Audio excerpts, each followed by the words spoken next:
Có những điều ba không nói ra, nhưng con có thể cảm nhận được. Con có biết ba đang mong điều gì nhất không? Có những điều ba không nói ra, nhưng con có thể cảm nhận được. Có những điều ba không nói ra, nhưng con có thể cảm nhận được.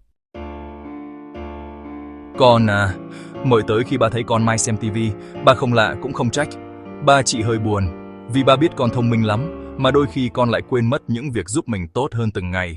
Con có biết không, ba đi làm nắng mưa, vất vả bên ngoài, chỉ để con có cuộc sống đủ đầy. Không phải để con giỏi nhất lớp, mà để con có cơ hội trở thành phiên bản tốt nhất của chính mình.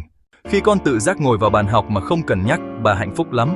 Đó là khoảnh khắc ba thấy, con đang lớn thật rồi. Con yêu, những thói quen nhỏ hôm nay sẽ quyết định tương lai ngày mai của con.